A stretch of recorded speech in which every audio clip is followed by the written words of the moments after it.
देखो, इस क्वेश्चन के दो अलग अलग एस्पेक्ट्स हैं। एक है कि 30 से पहले पहले आप फाइनेंशियली इंडिपेंडेंट होना चाहते हो, कि आपको पैसे की टेंशन ना रहे, आप पूरी तरह से इंडिपेंडेंट हो जाओ। That is one aspect of this question. दूसरा एस्पेक्ट ये है कि बैक ऑफ द माइंड हमको डर भी लगता है कि अगर ऐसा नहीं हुआ, क्योंकि ये तभी हो पाएगा जब कुछ और होगा, इन द सेंस कि आप जो जॉब कर रहे हो वहाँ पे आपका प्रमोशन होगा, या फिर जैसा आप सोच रहे हो कि अब जॉब को छोड़ करके मैं एक इतने टाइम का ब्रेक लूंगी, फिर मैं ये पढ़ूंगी, फिर मैं ये करूंगी, फिर मैं वो करूंगी, व्हाटएवर आपका एक प्लान है। बैक ऑफ द माइंड कहीं ना कहीं ये भी चल रहा है कि अगर मेरा ये प्लान काम नहीं किया तो क्या होगा, तो मेरा जो गोल है दैट इज फाइनेंशियल फ्रीडम वो भी अचीव नहीं होगा। तो अब मैं क्या करूं, उसको क्या एक्सेप्ट कर लूं? देखो, ये जो एक्सेप्ट करने का जो पॉइंट आएगा वो पॉइंट आएगा एट द एज ऑफ 30। ये अभी नहीं आना चाहिए, क्योंकि अगर अभी आ गया तो आप वो अचीव ही नहीं कर पाओगे, क्योंकि फिर आप अपने कंफर्ट जोन में चले जाओगे, राइट? अभी तो सिंपल एक गोल होना चाहिए लाइफ में, till the age of 30 I want to be financially free, no matter what. That is my goal and that is my only goal and I am going to achieve it no matter what. अब होगा क्या कि हो सकता है जैसा आप सोच रहे हो उस तरह से वो अचीव हो, या किसी और तरह से अचीव हो जो अभी आप नहीं सोच रहे हो। क्योंकि जब हम करते हैं तो कुछ नए एवेन्यूज ओपन अप होते हैं लाइफ में, कुछ नया होता है जो आपने सोचा भी नहीं होता है, जो हो सकता है उससे बहुत बेटर होता है जैसा हम सोच रहे होते हैं।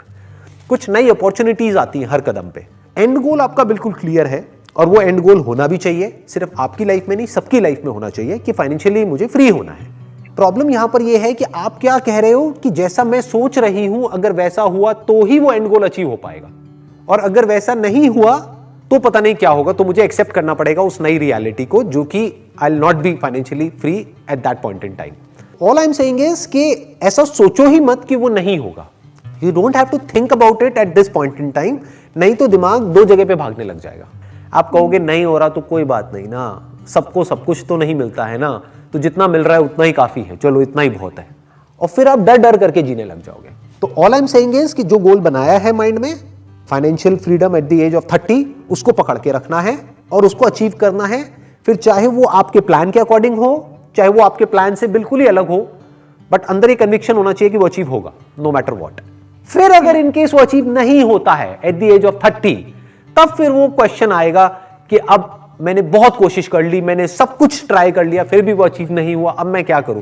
तो उस वक्त बैठ करके मेरे सेशंस आराम से देखना और एक्सेप्ट कर लेना इस रियलिटी को। यू गॉट द आंसर, आपको आंसर मिला आपके इस क्वेश्चन का, है ना? अच्छे से मिल गया।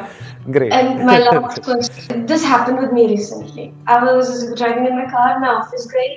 I left work. In the evening, I had to go to this architecture's office क्योंकि वहाँ पे एक चल रहा है कुछ काम।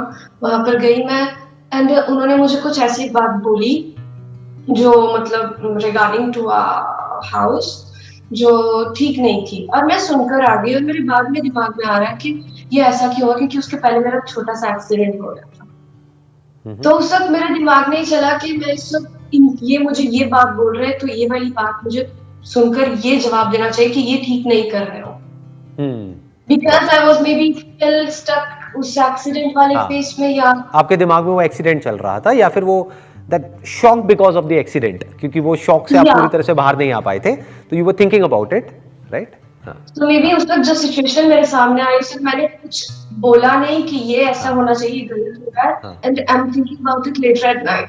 तो वो अगले दिन मैं कॉल करके बोल रही हूँ कि ये वाली बात आपने कल बोली थी, ये ठीक नहीं थी, आप प्लीज इसको इस तरह से कीजिए। राइट, तो वो that is okay, that is okay. ये तो सबके साथ होता है, ये बहुत नॉर्मल है, इसके बारे में ज्यादा सोचने की जरूरत नहीं है, क्योंकि जरूरी नहीं है कि हर चीज पे हमको इमीडिएटली एक्ट करना होता है।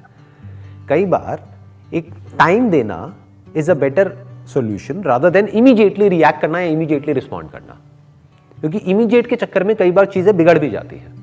देखो, मैच्योरिटी किसको कहते हैं? टाइम के साथ साथ जो आती है हमको, कि कोई भी बड़ा डिसीजन हो या कुछ भी ऐसा अगर हमको कहना हो जिससे कि हमारी रिलेशनशिप सामने वाले से खराब भी हो सकती है, तो थोड़ा सा टाइम दो, आराम से सोचो, फिर उसको अगले दिन बोलो या उसके अगले दिन बोलो। तो जो आपने किया वो बिल्कुल ठीक है, बिल्कुल सही है। मैं होता आपकी जगह मैं भी शायद यही करता। उस वक्त समझ नहीं आया एकदम से कि हम क्या बोले, है ना? तो आपने अगले दिन फोन किया और बोल दिया कि जो आपने कहा वो गलत था, ये आपको नहीं कहना चाहिए था या ये नहीं करना चाहिए था, whatever, that is okay. Harvard में हुई है, मतलब एक रिसर्च करी गई हजारों लोगों के ऊपर, उनकी लाइफ को ट्रैक किया गया, जब वो स्कूल में थे तब से लेकर के जब वो 60-70 साल के, 80 साल के, 90 साल के हो गए तब तक, और ट्रैक किया गया कि कौन ज्यादा खुश है और कौन परेशान है। तो खुशी का जो कनेक्शन निकला, ऐसे बहुत लोग थे जो फाइनेंशियली बहुत सक्सेसफुल हो गए, बहुत अच्छी अच्छी पोजीशंस पे थे और दुखी थे, और उसमें से सिर्फ एक चीज निकल करके आई इतनी बड़ी रिसर्च में से, 60 साल के बाद में हजारों लोगों के ऊपर डेटा और रिसर्च और सबके दिमाग लगे हुए थे, और उसमें से क्या निकल करके आया, जिसके रिलेशंस अच्छे थे वो खुश थे, जिनके रिलेशंस बुरे थे वो दुखी थे।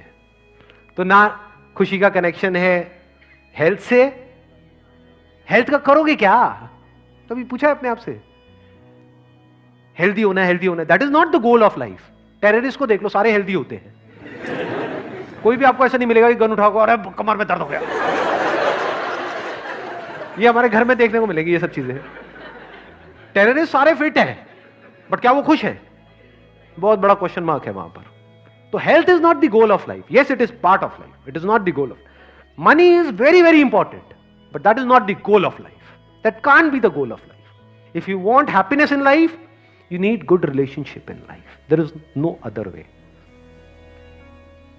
and without happiness what is life? आपको 1000 साल की जिंदगी मिल जाए, बहुत बढ़िया फिट, और रोते रहो सुबह से रात तक, क्या करोगे? ऐसी बॉडी, ऐसी लाइफ को करोगे क्या? और दूसरी तरफ से लाइफ मिले सिर्फ 10 साल की, लेकिन अंदर एक सेटिस्फैक्शन हो, खुशी हो, तो रिलेशनशिप को छोड़ो मत। ये हम बहुत बड़ी गलती करते हैं। इनफैक्ट अगर आपकी एक अच्छी रिलेशनशिप चल रही होगी तो वो बैकबोन हो गई आपकी। अब आप फाइनेंशियली भी जितना मर्जी ग्रो कर सकते हो, हेल्थ वाइज भी अपने आप ही आपकी हेल्थ अच्छी रहेगी। So you must have an integrative approach, not a fragmented approach. इन दोनों में फर्क पता है हमको? नहीं पता। फ्रेगमेंटेड मतलब क्या? हम लाइफ के बस एक एस्पेक्ट को पकड़ लेते हैं, उसको जरूरत से ज्यादा इंपॉर्टेंस दे देते हैं, और बाकी सब पीछे रह जाता है। फिर उसको बैलेंस करने के चक्कर में हम रोते रहते हैं। फिर हमारी लाइफ का एक एस्पेक्ट यहां भाग रहा होता है, एक वहां भाग रहा होता है।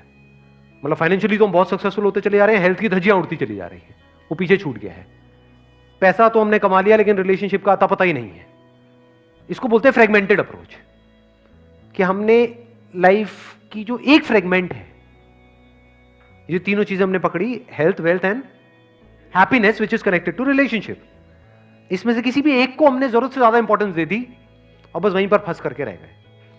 इसको बोलते हैं फ्रेगमेंटेड अप्रोच। और एक होती है इंटीग्रेटेड अप्रोच, जिसमें सब कुछ इंटीग्रेटेड है, यानी जिसकी जितनी इंपॉर्टेंस है बस उसको उतनी ही इंपॉर्टेंस दी और वहीं पर रुक गए। इसके लिए बड़ा दिमाग लगाना पड़ेगा कि किसकी कितनी इंपॉर्टेंस है। अब ये कौन बताएगा आपको? कोई नहीं बता सकता, खुद देखना पड़ेगा कि अभी जो आपकी स्टेज है लाइफ में, इस स्टेज में किसकी कितनी इंपॉर्टेंस है। वो आपको पता होना चाहिए किस लेवल पे आपने कितना रायता फैलाया हुआ है। किसी की लाइफ में फाइनेंशियली रायता फैला पड़ा है, किसी की हेल्थ वाइज रायता फैला पड़ा है, वो देखना पड़ेगा ना। जो आपका लेवल है उसी लेवल से तो ग्रो करोगे। तो if you have this integrative approach in life, तब आप कह सकते हो कि आप ऑलराउंडर हो। और अब ये कैसे होता है? सबसे पहले इसको समझना होता है कि किसकी कितनी इंपॉर्टेंस है, और उसको वहीं पे रख देना होता है, वहीं पे रुक जाना होता है। लोगों को ये नहीं पता है पहले तो कि शुरू कैसे करें। 90% लोगों का यही चैलेंज है लाइफ में। अगर आप ध्यान से समझोगे ना, आपके जो भी क्वेश्चंस है उसको अगर मैं सम अप कर दूं, वो क्या है?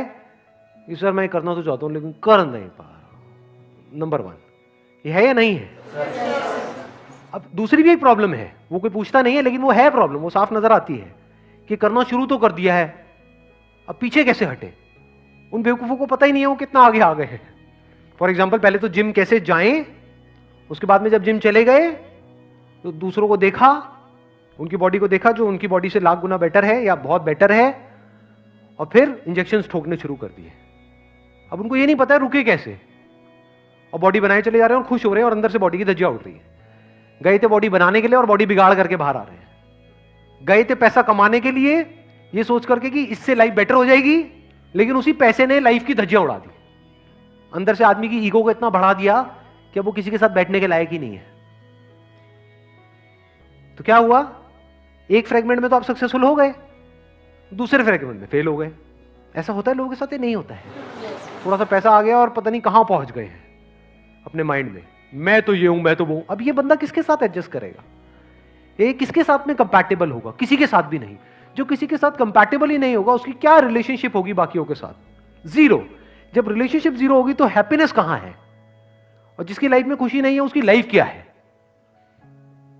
सो इस तरह की अप्रोच अगर आप पकड़ लेते हो ना अपनी लाइफ में, तो फिर इससे एक और बेनिफिट क्या होता है लाइफ में? एक तो रोना धोना खत्म हो जाता है।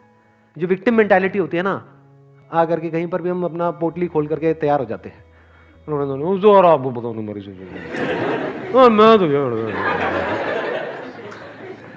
यहां पर जितने लोग बैठे हैं, अगर एक एक की मैं कहानी पकड़ लूं ना, रोते हुए सारे बाहर जाओगे कहानियां सुन सुन कर।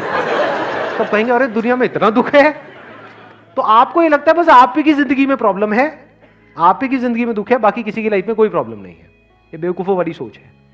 हर एक की लाइफ में चैलेंजेस है, अलग अलग तरह के हैं।